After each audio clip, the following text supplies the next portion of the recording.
Gadgets 360 Hindi में आप सबका स्वागत है। मेरा नाम है प्रणय और टेक आपकी जुबान में का नया एपिसोड है ये जो हम हर शनिवार को करते हैं। अभी इस वीडियो में मैं बात करूंगा एसूस कंपनी के बारे में। नाम तो सुना ही होगा, अपने ताइवान की कंपनी है, काफ़ी अच्छे बजट फ़ोन्स वगैरह लॉन्च किया करती थी और हाल ही में उसने मतलब कुछ महीनों पहले ही प्रीमियम स्मार्टफोन भी काफ़ी अच्छे लॉन्च किए थे, जैसे कि ROG Phone 2 जो गेमिंग स्मार्टफोन है एक, काफ़ी अच्छा रिव्यू दिया था हमने gadgets360.com पर। और साथ ही साथ में Asus 6Z जो OnePlus 7 और 7T को टक्कर देता है मार्केट में, वो भी उसने अच्छा लॉन्च किया था। लेकिन बजट फोन्स इस कंपनी ने काफ़ी दिनों से लॉन्च नहीं किए हैं, तो इसके क्या कारण हो सकते हैं, क्या ये कंपनी मार्केट में वापस आएगी, इन सारी चीज़ों के बारे में मैं इस वीडियो में बात करूंगा। तो सबसे पहले शुरू करते हैं Asus के बजट स्मार्टफोन मार्केट के सेगमेंट से। तो सबसे पहले अगर आप देखिए, अगर याद होगा आपको कि कुछ साल पहले Asus ने Zenfone सीरीज़ का लॉन्च किया था। अब इसमें इंटेल के प्रोसेसर्स थे और हमने जो सवाल डाला था यूट्यूब के कम्युनिटी पोस्ट में, उसमें आप में से कुछ लोगों ने कहा भी था ये कि Asus के फ़ोन आप काफ़ी सालों से इस्तेमाल करते आ रहे हैं। तो ये जो फ़ोन था Asus का जिसमें इंटेल का प्रोसेसर था, बजट सेगमेंट में सबसे पहले आके इसने 10,000 रुपये के आसपास का जो प्राइस सेगमेंट है उसमें सबसे पहले आके बहुत ही बढ़िया फीचर आपको दिया था। अच्छे स्पेक्स थे उसमें, हार्डवेयर अच्छा था, सॉफ्टवेयर भी ठीक ठाक ही था, ऐसा कोई प्रॉब्लम नहीं थी ज़्यादा। और इस प्राइस सेगमेंट में जो प्राइस वॉर हो रहा है ना आजकल के, एक ब्रांड ने नया 10,000 रुपये नया फ़ोन लॉन्च किया और दूसरे 4 आगे कंपटीशन देने के लिए, ये सब Asus ने शुरू किया था उस टाइम पर। तो तब तो Asus काफ़ी अच्छा एकदम स्ट्रॉन्ग था बजट सेगमेंट में, और ये तब की बात है जब Xiaomi मार्केट में नहीं था, यानी कि 2013 के आसपास की बात है। ये 14 में भी Xiaomi आया था, उसके पहले की बात है। तो अभी ये रही बात Asus की शुरुआत की। लेकिन आजकल अभी देखिए, Asus ने Zenfone Max Pro M1 phone 2 साल पहले लॉन्च किया था और वो स्मार्टफोन काफ़ी अच्छा था, रिव्यू में बहुत ही अच्छा हमने उसको स्कोर दिया था। और उसके बारे में ये ज़रूर कहूँगा मैं कि 5000 mAh की बैटरी देने वाला स्मार्टफोन, मतलब बहुत ही कम थे उस टाइम पे मार्केट में, तब उसने वो लॉन्च किया था। और प्रोसेसर भी इसमें काफ़ी अच्छा था, Snapdragon 636, उस समय में 10,000 के आसपास बहुत ही बढ़िया प्रोसेसर था। तो ये बजट फ़ोन बहुत ही अच्छा था। अगले साल Zenfone Max Pro M2 आया, साथ में Zenfone Max M2 आया, बहुत सारे अलग अलग फ़ोन निकाले उन्होंने। उनका एक फ़ोन Zenfone Lite L1 5000 में मिल रहा था पिछले साल में, वो भी काफ़ी अच्छा था उस प्राइस रेंज के लिए। अभी 5000 रुपये में आपको एक स्मार्टफोन मिल रहा है, थोड़ा बहुत लैग तो करेगा ही, उस प्राइस रेंज में परफॉर्मेंस इतनी अच्छी नहीं होती है, लेकिन फिर भी अगर अच्छा स्मार्टफोन चल रहा है, आप एंड्रॉयड के सारे फीचर्स यूज़ कर सकते हैं, तो और क्या ही चाहिए। 5000 रुपये में तो अच्छे फ़ोन मिलना बहुत मुश्किल है। तो Asus बजट सेगमेंट में काफ़ी हद तक अच्छे से छा गया था। लेकिन फिर आप देखिए, Xiaomi ने, Realme ने और Vivo ने इतने नए नए फ़ोन लॉन्च कर दिए और इस प्राइस सेगमेंट में अभी Asus थोड़ा पीछे छूट गया है। हुआ ये था कि Asus ने 7-8 फ़ोन लॉन्च किए, शायद वो इतने अच्छे बिके नहीं, तो मार्केट शेयर नहीं कैप्चर कर पाया, इसीलिए उसने ज़्यादा फ़ोन फिर लॉन्च नहीं किए। तो ये कंपनी जो है, इसके फ़ोन से हम तो काफ़ी सहमत थे। जब फ़ोन मार्केट में जब आए थे तो हमने कहा था कि इसका परफॉर्मेंस काफ़ी अच्छा है, सॉफ्टवेयर भी अच्छा है और ओवरऑल आपको जो एक्सपीरियंस मिलता है इसमें एंड्रॉयड का, वो भी काफ़ी सही था। तो इसमें प्रॉब्लम क्या हो गया फिर? अब 2-3 चीज़ें आप ध्यान रखिए। एक तो है Xiaomi, Realme जैसी कंपनियां हैं, वो हर 2 महीने में नया स्मार्टफोन लॉन्च करती हैं, और जब ऐसा हो जाता है तभी आप आसानी से देख सकते हैं ये कि जैसे ही मतलब एक स्मार्टफोन आपने खरीदा नहीं कि 3 और लॉन्च हो गए, तो आपको ऐसे लगता है कि यार नए नए स्मार्टफोन आते जा रहे हैं, बार बार न्यूज़ में है कंपनी, हम इसके स्मार्टफोन ले लेते हैं। वो एक चीज़ हो जाती है। दूसरी बात यह है कि जो स्मार्टफोन अगर लॉन्च होते हैं मार्केट में, उसकी उपलब्धि भी अच्छी होनी चाहिए, राइट। तो अगर मैंने एक फ़ोन लॉन्च कर दिया आज 10 रुपये में, लेट्स से कि हाइपोथेटिकल सिचुएशन है कि मैंने फ़ोन लॉन्च किया, 10 रुपये का फ़ोन मैं आपको बेच रहा हूँ, लेकिन वो फ़ोन हमेशा आउट ऑफ स्टॉक है, तो क्या आप मुझसे खुश रहेंगे? नहीं, बिल्कुल नहीं रहेंगे, आप नाराज़ रहेंगे। और मैंने एक ही फ़ोन लॉन्च किया है और वो 10 रुपये का है, वो नहीं मिल रहा है आपको, तो आप क्या करेंगे? दूसरे कंपनी के पास जाएंगे ना, भले ही वो ज़्यादा पैसे मांग ले या फिर कम में भी दे दें, क्या पता, तो आप उनके ही फ़ोन लेंगे, क्योंकि मेरा फ़ोन अवेलेबल तो है नहीं। तो Asus के फ़ोन्स के साथ में ये काफ़ी बार मैंने प्रॉब्लम देखी है। Zenfone Max Pro M2 ये स्मार्टफोन मैंने बहुत लोगों को रेकमेंड किया था, लेकिन उन्होंने मुझे फीडबैक दिया कि वो फ्लिपकार्ट पे नहीं मिल रहा है, आउट ऑफ स्टॉक बता रहा है बार बार। अब जब फ़ोन अवेलेबल नहीं होता है ठीक से, ज़्यादा उसकी क्वांटिटी वगैरह अच्छे से नहीं होती है, तो फिर रेकमेंड करने में भी थोड़ा लगता है ना कि यार ये मिले नहीं तो फिर क्या होगा। तो काफ़ी बार ऐसा हमने देखा था कि पिछले साल उनके काफ़ी सारे budget phones out of stock थे, लेकिन उनके प्रीमियम फ़ोन्स काफ़ी अच्छे इन स्टॉक थे और मेरे ख्याल से काफ़ी अच्छे भी हैं, खरीदने लायक भी हैं। Asus 6Z, अब ये स्मार्टफोन OnePlus 7 और 7T को काफ़ी अच्छी टक्कर देता है। उसमें बहुत ही इनोवेटिव फीचर था रोटेटिंग कैमरा का। तो एक कैमरा था पीछे, वो घूमकर आगे भी आ रहा था, तो इस फ़ोन में 2 ही कैमरे थे। अब आज देखो 6-6 कैमरे आने लग गए फ़ोन में, और फिर भी आप कहोगे कि नहीं यार, इसमें से 2 कैमरे ही काम के हैं मेरे, एक प्राइमरी कैमरा और एक सेल्फी कैमरा, बाकी जो एक्स्ट्रा कैमरे दिए हैं वो तो मैं यूज़ भी नहीं करता। अब Asus ने 6Z में सिर्फ 2 ही कैमरे दिए थे, वो पीछे ही थे। एक 48 मेगापिक्सल का प्राइमरी कैमरा था और एक सेकेंडरी कैमरा दिया था। अब वही कैमरा मुड़ के जब आपका सेल्फी कैमरा बन जाता है तो क्या होगा फ़ायदा? एक तो ये फ़ायदा होगा कि सेल्फी की क्वालिटी काफ़ी अच्छी हो जाएगी, क्योंकि प्राइमरी रियर कैमरा जो मेन सेंसर है वही आपकी सेल्फी ले रहा है। दूसरी ये बात है कि सामने आपको ऑल स्क्रीन डिज़ाइन मिलेगा, है ना कोई नॉच है, ना होल पंच है, पॉपअप सेल्फी कैमरा वगैरह भी नहीं है उसमें अलग एक रोटेटिंग कैमरा मॉड्यूल दे दिया है। अब पॉपअप सेल्फी कैमरा मुझे इतना अच्छा नहीं लगता, क्योंकि अल्टीमेटली उसमें कैमरा सेंसर इतना अच्छा नहीं होता है जितना रियर कैमरा होता है प्राइमरी। लेकिन अगर आप ध्यान दें, इसमें रियर कैमरा ही जब आपका मेन कैमरा बन जाता है तो कितना अच्छी क्वालिटी आ जाएगी इमेज की। तो हमने रिव्यू में ये भी कहा था Asus 6D के बारे में कि उसकी जो सेल्फी कैमरा की क्वालिटी है वो बहुत ही आगे है बाकी स्मार्टफोन से। तो ये तो अच्छे फीचर थे उसमें। फिर उन्होंने ROG Phone 2 लॉन्च किया, अच्छा गेमिंग फ़ोन था जो तो डेफिनेटली OnePlus से अच्छा था इन टर्म्स ऑफ परफॉर्मेंस और ओवरऑल एक्सपीरियंस जो है गेमिंग के लिए। लेकिन नॉर्मल फ़ोन के यूज़ में अगर आप देखिए 240 ग्राम का फ़ोन है ये, तो वो शायद इस्तेमाल करना मेरे ख्याल से तो मतलब थोड़ा मुश्किल पड़ जाएगा। मैं अपने फ़ोन को एक हाथ से काफ़ी बार इस्तेमाल करता हूँ, और जब उस समय में Asus के ROG Phone 2 को हाथ में लिया था मैंने, तभी मुझे लगा कि भाई ये फ़ोन नहीं है, ये कुछ ज़्यादा ही टैबलेट जैसा लगने लग गया है, बहुत बड़ा और बहुत भारी था मेरे लिए। लेकिन अगर आप गेमिंग करते हो तो आप फ़ोन को लैंडस्केप मोड में पकड़ेंगे ना, आप पोर्ट्रेट मोड में नहीं पकड़ेंगे, तो उसके लिए तो बहुत ही बढ़िया है। वेट बैलेंस एकदम बहुत अच्छा था उसका, तो ये फ़ोन तो काफ़ी सही था। बस बात यह है कि अभी Asus ऐसी कंपनी है जो साल में ज़्यादा फ़ोन लॉन्च नहीं करती है, लेकिन 8-10 फ़ोन होंगे उसके ज़्यादा से ज़्यादा, जिसके कारण ये भी होता है कि दूसरी कंपनियों के नए नए फ़ोन आते ही जाते हैं और वो मार्केट को कैप्चर करते जाते हैं। हर बार जब नया फ़ोन आता है Xiaomi, Vivo, Oppo, Realme का, तभी क्या होता है कि वो फ़ोन जो है पहले से थोड़ा अच्छा होगा, क्योंकि नए कंपोनेंट्स आ चुके हैं मार्केट में, पुराने कंपोनेंट्स के दाम गिर चुके हैं, इसीलिए वो लोग बार बार कम्पीट कर पाते हैं। और Asus उतने स्मार्टफोन लॉन्च नहीं कर पाता है, जिसके कारण वो थोड़ा पीछे रह जाता है। और दूसरी बात तो मैंने पहले ही आपको कह दी, जो स्मार्टफोन लॉन्च किए उनकी उपलब्धि भी इतनी अच्छी नहीं थी बजट सेगमेंट में, जिसके कारण भी शायद उनको थोड़ा नुकसान हुआ होगा उस मामले में। अभी इसके बाद में आपके सवाल लेने से पहले मैं बस एक बात कहना चाहूँगा यहाँ पे कि Asus ये काफ़ी अच्छी कंपनी है, ताइवान की कंपनी है, ये पहले से मार्केट में रही है। अगर आप जानते हैं उनके दूसरे बिजनेस को, तो वो मदरबोर्ड वगैरह बनाते हैं, काफ़ी अच्छे क्वालिटी के प्रोडक्ट्स बनाते हैं वो, और फिर राउटर्स वगैरह भी हैं उनके, ऐसे बहुत सारे प्रोडक्ट लाइन्स हैं, और उन प्रोडक्ट लाइन में Asus का परफॉर्मेंस काफ़ी अच्छा है। मैं चाहता हूँ कि स्मार्टफोन मार्केट में भी वो आगे रहें, और मैं चाहता हूँ कि कॉम्पिटिशन बढ़े। अब मेरा ऐसा नहीं है कि मतलब Asus से कोई नाता है, मेरा कोई नाता नहीं है। मेरा बस ये कहना है कि अगर मार्केट में Xiaomi, Vivo, Realme, Oppo ये चारों कंपनियां लड़ते रहें तो ठीक है वैसे, लेकिन मैं चाहता हूँ कि Samsung और Asus जैसे कंपनियां भी आके इनको टक्कर दें, क्योंकि जितना ज़्यादा कंपटीशन होता है मार्केट में, उतनी आपके पास चॉइस होती है। अभी मैंने बार बार कहा है, पिछले वीडियो में टेक आपकी जुबान के मैंने आपको कहा था कि Samsung के स्मार्टफोन्स में प्रोसेसर अच्छा होना चाहिए ताकि वो कम्पीट कर सके। उनका डिस्प्ले बहुत ही बढ़िया होता है, एमोलेड पैनल दे देते हैं आपको 15,000 से कम में, जो ज़्यादा कंपनियां नहीं दे पाती हैं। बैटरी लाइफ अच्छा देते हैं, सॉफ्टवेयर अच्छा देते हैं। उसी तरह से मैं कहूँगा कि Asus के फ़ोन्स में ये सारी चीज़ें अच्छी है। डिस्प्ले और अच्छा हो सकता है सैमसंग जितना, लेकिन वो सैमसंग की खासियत है, शायद Asus ना कर पाए वो, ठीक है मान लिया। लेकिन Asus के लिए सबसे मेन चैलेंज है उपलब्धि। अब उनके स्मार्टफोन मार्केट में अवेलेबल ही नहीं है, सारे आउट ऑफ स्टॉक है, तो कौन खरीद पाएगा, ये सबसे बड़ी चैलेंज है।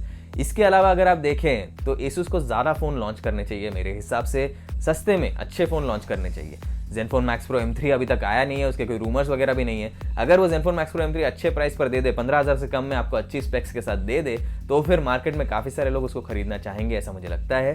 सिर्फ Xiaomi और Realme ऑप्शंस नहीं है, दूसरी कंपनियां भी हैं, Samsung और Asus जैसे अगर आ जाएं तो मैं तो बहुत खुश होऊंगा। जितना ज़्यादा कंपटीशन, उससे क्या होता है, दूसरे मैन्युफैक्चरर पर भी प्रेशर आता है। अभी आप देख रहे होंगे सप्लाई की हालत बहुत ख़राब है, बार बार स्मार्टफोन के दाम बढ़ते ही जा रहे हैं। कुछ फ़ोन्स तो 2 या 3 बार उनके प्राइस बढ़ चुके हैं। एक तो GST रेट हाइक हुआ था, उसके बाद में सप्लाई की इतनी बड़ी प्रॉब्लम हो चुकी है अभी के माहौल के कारण। तो उसके इसी माहौल में अगर Asus सस्ते में फ़ोन ला दे अच्छा सा अपना, तो फिर लोग तो लेंगे ही लेंगे। मैं चाहता हूँ कि ये हो जाए।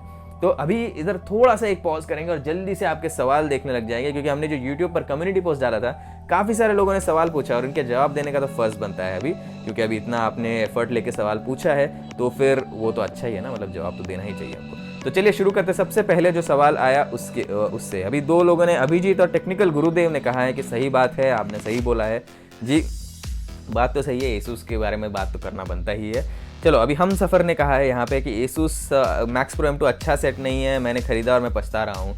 देखिए Max Pro M2 जो हमने रिव्यू किया था, हमारे पास जो रिव्यू यूनिट आया था वो तो काफ़ी अच्छा था। Asus की क्लीन UI हमने बहुत प्रशंसा की थी उसकी, क्योंकि स्टॉक एंड्रॉयड के काफ़ी करीब रहता है वो। कुछ बार ऐसा होता है कि कुछ फ़ोन के कुछ डिफेक्टिव यूनिट्स होते हैं जो इतने अच्छे नहीं चलते हैं, शायद आपको वो मिल गया होगा, लेकिन ज़्यादातर लोगों ने जो हमसे बात की है Asus Max Pro M2 के बारे में, उन्होंने अच्छा ही कहा है, और हमारे रिव्यू में भी हमसे अच्छा ही चला था। तो आपका फ़ोन अच्छा नहीं चला है, ये दुख की बात है, मुझे भी थोड़ा दुख हो रहा है ये जानकर, लेकिन शायद हो सकता है कोई डिफेक्टिव पीस हो वो उसका। चलिए अब आगे बात करते हैं रवि दफाले, इनके सवाल की सवाल नहीं, इन्होंने कमेंट दिया, Asus को Max Pro M1 जैसा डिवाइस लॉन्च करना चाहिए, what a device, fabulous. Max pro M1 उसके टाइम के लिए ज़रूर आगे था और वो बहुत ही बढ़िया डिवाइस था। मुझे भी लगता है कि उनको ऐसे और डिवाइस लॉन्च करने चाहिए। आशुतोष द्विवेदी का पूछना है कि मैक्स प्रो M1 या मैक्स प्रो M1 या मैक्स M2 2020 में कौन सा अच्छा है? मैं कहूँगा मैक्स M2 ज़्यादा अच्छा है, क्योंकि वो बाद में लॉन्च हुआ था, वो ज़्यादा मतलब ऑप्टिमाइज़ किया था, सॉफ्टवेयर अपडेट्स वगैरह ज़्यादा देर तक आने के चांसेस हैं इसीलिए। लेकिन मैक्स प्रो M1 मैं अभी भी कहूँगा इतना ख़राब नहीं है। बस यही है कि इस प्राइस रेंज में आपको उससे काफ़ी अच्छे स्मार्टफोन मिल जाएंगे। तो अगर आपको ये लेना है तो सिर्फ इसीलिए लीजिए कि एसूस के ही स्मार्टफोन लेने हैं और कोई आपको चाहिए नहीं। अदरवाइज दूसरे विकल्प हैं जो ज़्यादा अच्छे हैं। चलिए, अभी राकेश चौधरी ने 2 चीज़ें कही हैं। एक तो मैक्स प्रो M1 और M2 अपने समय के लिए काफ़ी अच्छे स्मार्टफोन थे, कोई शक नहीं, लेकिन मिड रेंज सेगमेंट में इनको काफ़ी अच्छा रिस्पॉन्स भी मिला, लेकिन एसूस ने उसके बाद में कुछ नहीं किया। तो इसीलिए मार्केट में उनको पकड़ बनाने के लिए उसके आगे ये चुनौती बन सकता है। सही बात है, कम स्मार्टफोन लॉन्च करते हैं और वो ऐसे होता है ना कि एक फ़ोन अच्छा चल गया, रिस्पॉन्स अच्छा मिला, तो आपको फॉलोअप भी करना पड़ता है उसके साथ में। बजट सेगमेंट में कंपटीशन बहुत टफ है, साल में एक फ़ोन लॉन्च करके आप आगे नहीं बढ़ सकते। ये तो दुख की बात है, लेकिन सही बात है। चलिए, राकेश चौधरी का दूसरा सवाल ये पूछ रहे हैं, थोड़ा कॉम्प्लिकेटेड सवाल है कि Xiaomi कहती है कि हम 5% प्रॉफिट के साथ काम करते हैं, लेकिन Redmi Note 7 Pro इंडिया में 14,000 का लॉन्च हुआ और वो आज 10,000 में मिलता है। तो क्या Xiaomi ये डिवाइस को बेचकर घाटे का सौदा कर रहा है? अभी बहुत मुश्किल सवाल है। मैं कोशिश करता हूँ हाई लेवल ओवरव्यू दे दूँ, आपको सिंपल आंसर दे दूँ। देखिए, कोई भी स्मार्टफोन जब लॉन्च होता है उसका प्राइस हो लेट्स से 14,000, जैसे Redmi Note 7 Pro का था। तो Xiaomi जब लॉन्च करती है इस टाइप का स्मार्टफोन, वो इनिशियल जो कुछ यूनिट्स है उस पर तो उनको मेरे ख्याल से लॉस ही होता होगा, क्योंकि क्या है ना, ये लोग वॉल्यूम गेम पे खेलते हैं। तो वॉल्यूम गेम में क्या होता है कि जैसे आप स्मार्टफोन आज मैन्युफैक्चर कर रहे हैं, शुरू में उसकी मैन्युफैक्चरिंग कॉस्ट हाई होती है, सेलिंग प्राइस थोड़ी लो होती है। कुछ देर बाद में मैन्युफैक्चरिंग कॉस्ट नीचे आ जाती है, क्योंकि सेम फ़ोन जब बनता है बार बार, ओवरऑल प्रोडक्शन एफिशिएंट हो जाता है, उससे कॉस्ट कम होती है, मतलब कम समय में ज़्यादा फ़ोन बन पाते हैं, उससे भी कॉस्ट थोड़ी कम हो जाती है जो एक्चुअल प्रोडक्शन कॉस्ट होती है।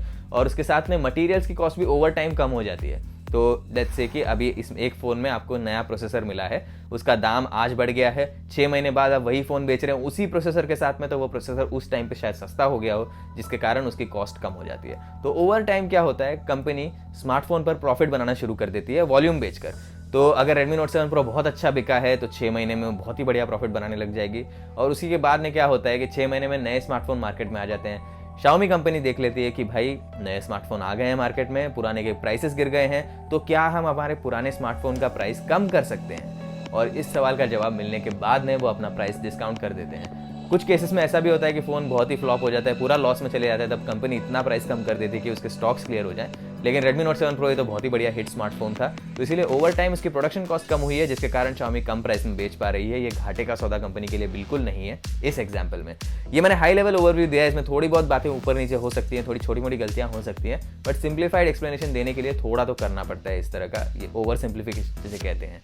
तो होपफुली आपको राकेश जी जवाब पसंद आया होगा, अच्छा लगा कमेंट करके ज़रूर बताइए। और बाकी सब लोगों से भी कह रहा हूँ, अगर आपको इस टाइप के और वीडियो देखने हैं तो प्लीज़ हमें रिस्पांस देते रहिए, जिस तरह हमको आपका रिस्पांस मिला था सैमसंग वाले वीडियो में पिछले हफ्ते। हर शनिवार हम लाने की कोशिश करेंगे, लेकिन इस वीडियो को बार बार बनाने के लिए आपके व्यूज़ की ज़रूरत है, आपके कमेंट्स की ज़रूरत है और आपके लाइक्स की ज़रूरत है। देते रहिए, मैं आपके साथ बात करना चाहता हूँ, बट आप भी थोड़ा रिस्पांस देंगे तो हम भी आगे बढ़ सकें, मज़ा आ जाएगा फिर साथ में। चलिए, अमित कुमार जी कह रहे हैं कि एसूस नया फ़ोन क्यों नहीं लॉन्च कर रहे हैं। अमित जी, मेरा एसूस से नाता नहीं है डायरेक्टली, मुझे नहीं पता है वो क्यों नहीं लॉन्च कर रहे हैं। आप कंपनी को आज जाके पूछ लीजिए कि आप क्यों नहीं लॉन्च कर रहे हो, वो कोई जवाब नहीं देंगे, क्योंकि उनके लिए खराब पीआर होता है अगर इस तरह के जवाब दें तो।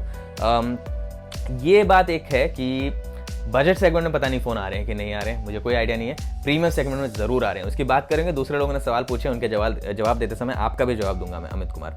अभी अनुराग गुप्ता जी ने पूछा है कि मैंने Zenfone Max Pro लिया था, इसमें साउंड क्वालिटी ख़राब थी, कैमरा ठीक था, लेकिन battery, software performance, heating issue, इन सब चीज़ों में कोई प्रॉब्लम नहीं थी, काफ़ी सब अच्छा चल गया था। तो Max Pro M3 का इंतज़ार कर रहे हैं ताकि ये Redmi, Realme और Samsung को कड़ी टक्कर दे। बिल्कुल सही है, जो आपने कहा, हमारा रिव्यू भी वैसा ही था। मतलब साउंड क्वालिटी का हमें कोई ज़्यादा इशू नहीं आया था, ठीक ठाक ही लगा था, इस प्राइस रेंज में इतना ही मिलने वाला है। और कैमरा भी भाई, अभी बजट सेगमेंट में तो ऐसा कोई फ़ोन नहीं है 10,000 के नीचे जो आपको बढ़िया एकदम कैमरा दे दे, ठीक ही कैमरे मिलने वाले हैं आपको। तो आपके रिव्यू से मैं पूरी तरह से सहमत हूँ, बस मैं भी यही चाहता हूँ कि Max Pro M3 लॉन्च हो जाए। चलिए आगे बढ़ते हैं। यहाँ पर वैल्यू टू मनी टेक, इनका कहना है कि Zenfone 5 इंटेल प्रोसेसर के साथ में मैंने लिया था। वीडियो के शुरू में जो मैंने बात की थी वो इन्होंने कह दी, बढ़िया, बहुत अच्छा लगा देख के। इस कंपनी से ये कंपनी बहुत अच्छी है और Max Pro M3 का मैं भी इंतज़ार कर रहा हूँ। बिल्कुल सही कहा आपने, मैं भी इंतज़ार कर रहा हूँ Max Pro M3 का। और शुरू में जब Zenfone 5 आया था तब उन्होंने पूरा एकदम बजट फ़ोन में जो प्राइस वॉर होता है ना, वो इस फ़ोन ने शुरू किया था। बहुत अच्छा लगा आपकी कहानी सुन के। अभी यहाँ पर मैं तो Zenfone Max Pro कल ही ऑर्डर किया है, 3GB 32GB। बस कभी भी सर्विस की ज़रूरत पड़े ना पड़े इसी की चिंता है। वैसे फीडबैक उसका शानदार है जी। एक तो सबसे पहली बात ये आकाश त्रिपाठी ने कहा है। आकाश जी बहुत लकी हैं आप कि आपको Asus का बजट फ़ोन स्टॉक में मिल गया। मुझे काफ़ी खुशी हुई कि आपको मिल गया, पसंद आ गया और आपने ऑर्डर कर लिया। ये भी बात सही है कि अभी लॉकडाउन का माहौल चल रहा है, हर जगह घर से बाहर निकलने में खतरा है अभी, क्योंकि काफ़ी जगह बीमारी फैली हुई है। इसके कारण अगर सर्विस की ज़रूरत पड़े तो बहुत मुश्किल हो जाएगा। मैं तो बाहर ना ही जाऊं। मैं आपसे भी यही कहूँगा, सेफ रहिए, घर पे रहिए जितना हो सके। ये बाहर जाने में अभी सच में बहुत बड़ी प्रॉब्लम है। ये ग्लोबल क्राइसिस है, मेरी और आपकी गलती बिल्कुल भी नहीं है इसमें, लेकिन अनफॉर्चुनेटली सिचुएशन ऐसी है कि अभी होपफुली आपको बाहर ना जाना पड़े। मैं पूरी दुआ करता हूँ कि आपका फ़ोन बहुत ही अच्छा चल जाए। चलिए आगे बढ़ते हैं। SRK खान, वाह तो बहुत ही माने हुए एक्टर हैं। इनका सवाल है, बहुत अच्छा लगा देख के। SRK जी ने पूछा है कि मेरा सवाल है कि Asus अपने Zenfone Max Pro की सीरीज लाएगा क्या इस साल? Asus ने एंड्रॉयड सॉफ्टवेयर एक्सपीरियंस, Asus का एंड्रॉयड सॉफ्टवेयर एक्सपीरियंस बहुत अच्छा है जी। बात सही है, एंड्रॉयड सॉफ्टवेयर एक्सपीरियंस काफ़ी क्लीन है Asus का। मैं भी चाहता हूँ कि Zenfone के नए बजट फ़ोन्स आए। अब पता नहीं है, कोई लीक्स वगैरह भी ज़्यादा आए नहीं हैं, देखते हैं अभी उसमें कुछ आता है कि नहीं Max Pro सीरीज़ में। लेकिन दूसरे प्रीमियम सीरीज़ की बात करेंगे अभी। अनूप पेडनेकर जी का कहना है कि सैमसंग और रियलमी, रेडमी, शाओमी, ओप्पो सब हर महीने फ़ोन लॉन्च कर रहे हैं, लेकिन अपडेट्स नहीं रेगुलरली मिलते। तो Asus को बेस्ट स्मार्टफोन लॉन्च करना चाहिए जो मंथली सिक्योरिटी अपडेट्स वगैरह दे, और Zenfone 3 और 5G इन्होंने इस्तेमाल किया है जो काफ़ी अच्छे थे। बिल्कुल सही बात है, Asus अच्छी कंपनी है स्मार्टफोन के मार्केट में। हमारा एक्सपीरियंस काफ़ी अच्छा रहा है, रिव्यूज़ वगैरह हमने अच्छे ही दिए हैं उनके ज़्यादातर स्मार्टफोन्स को। मैं भी यही चाहता हूँ कि वो चलो ठीक है हर महीने स्मार्टफोन ना भी लॉन्च करे, तो जो स्मार्टफोन लॉन्च करे वो ऐसा कि 6 महीने भाई वो मार्केट में लीडर बना रहे इस टाइप का। क्योंकि क्या होता है ना, जितना कंपटीशन बढ़ जाता है उतना सबके लिए अच्छा है। आपको भी कम प्राइस में अच्छे फ़ोन्स मिलेंगे, हमारे लिए भी अच्छा है कि डिवाइसेस वगैरह अच्छे आते हैं रिव्यू करने के लिए। ऐसा नहीं लगता है कि ओवर प्राइस्ड फ़ोन्स आ रहे हैं हमारे पास में, तो ओवरऑल सबके लिए ये अच्छी बात ही होगी। तो चलिए आगे बात करते हैं। अभी प्रशांत कुमार जी ने कहा है कि किसी ने मुझे बोला है कि Asus के 2 नए फ़ोन गीक बेंच पर लिस्टेड थे, ROG Phone 3 और Zenfone 7G हो सकते हैं। प्रशांत जी, अभी बात यह है कि ROG Phone 3 और Asus Zenfone 7 इनके लीक्स देखे गए हैं, पर अभी कंफर्म तो कुछ बोल नहीं सकते, क्योंकि कभी कभी ये लिस्टिंग्स फेक भी होती हैं। जितना मैंने देखा मुझे लगता है कि जेन्युइन है। ROG Phone 3 पक्का आने वाला है मार्केट में। Asus का फोकस मुझे लगता है प्रीमियम सेगमेंट में है, क्योंकि प्रीमियम सेगमेंट में मुनाफा होता है कंपनी का। जब स्मार्टफोन लॉन्च करती है ना, ऐसा नहीं है कि घाटे का सौदा हो जाए, तो जिसके कारण अगर ROG Phone 2 अच्छा चल गया, यानी कम यूनिट्स बिके लेकिन फिर भी थोड़ा बहुत बिक गया, तो उसका प्रॉफिट ज़्यादा होता है, तो 3 लॉन्च करने में मतलब बनता है। सिमिलरली Asus 6G जो लॉन्च हुआ था, उसी तरह Asus 7G भी लॉन्च हो सकता है, तो फिर शायद और आगे बढ़ जाए।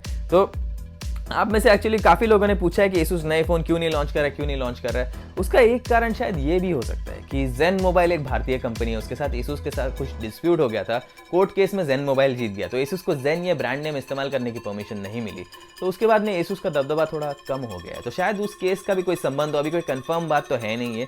बस इतना मैं ज़रूर कह सकता हूँ कि उस केस के पहले काफ़ी अग्रेसिव थे वो लॉन्च करने में, उसके बाद में इतना नहीं। तो शायद वो भी नई ब्रांड स्ट्रैटेजी वगैरह बना रहे होंगे, सही मौके का इंतजार कर रहे होंगे कि वो कब वापस अच्छे फ़ोन ला सकें। होपफुली जल्दी हो, क्योंकि कंपनी तो काफ़ी अच्छी है ये ओवरऑल। बस ये है कि यार थोड़ा पीछे रह गई है, अब बस फ़ोन लॉन्च नहीं करोगे तो फिर होगा ही क्या। अनुराग जियानी का कहना है कि आपको Asus इंडिया को ये सारी चीज़ें बोलनी चाहिए। वीडियो बना रहे हैं, शायद वो देख लें और सुन लें। प्रिंस पीके का कहना है कि Zenfone Max Pro M1 में बहुत सारे बग्स हैं और टीम समय पर अपडेट नहीं देती है। अपडेट थोड़े स्लो हैं, ये मैं मानता हूँ। और जैसा मैंने पहले किसी को कहा था कि Asus Zenfone Max Pro M1 वैसे तो अच्छा फ़ोन है, लेकिन शायद आपको कोई बगी या डिफेक्टिव यूनिट मिल गया हो। ज़्यादातर लोगों का एक्सपीरियंस अच्छा रहा है, ऑनलाइन भी आप कस्टमर रिव्यूज़ देख लीजिए, फीडबैक काफ़ी अच्छा है। तो हो सकता है कि मे बी आपके साथ इंडिविजुअली शायद इतना अच्छा यूनिट ना मिला हो।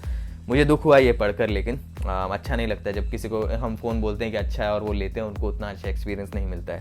परिवर्तक छाबरा जो हमारे रेगुलर सब्सक्राइबर हैं, उनका कहना है कि अब क्या कर सकते हैं, माइक्रोमैक्स कुछ ढंग का कर ले, इसकी उम्मीद करें और क्या। अब सही है, माइक्रोमैक्स ने भी कहा है कि 2-3 नए फ़ोन लॉन्च करेंगे, देखते हैं क्या करते हैं। उसके अलावा इंतज़ार ही कर सकते हैं, और कुछ तो कर नहीं सकते हम लोग अभी।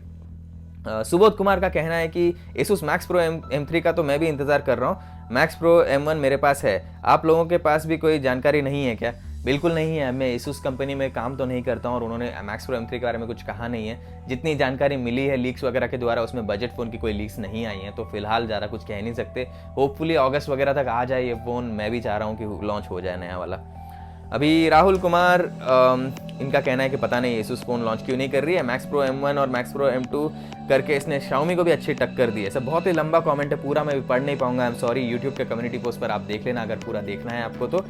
लेकिन मेनली इनका पॉइंट है कि इनको ये Asus के फ़ोन बहुत अच्छे लगे और बस यही है कि ये स्मार्टफोन का इतना लॉन्च क्यों नहीं कर रही है, इनको समझ में नहीं आ रहा है। मुझे भी नहीं आ रहा है, पूरे वीडियो में मैं यही कहते आ रहा हूँ कि इनके पास है, एबिलिटी तो बहुत है, इन्होंने करके भी दिखाया है, काफ़ी अच्छे फ़ोन्स लॉन्च कर सकते हैं अच्छे दाम पर भी, जिससे मैं बहुत खुश हूँ। तो देखते हैं अभी आगे क्या होता है, इंतज़ार ही करना है और कुछ नहीं कर सकते हम तो।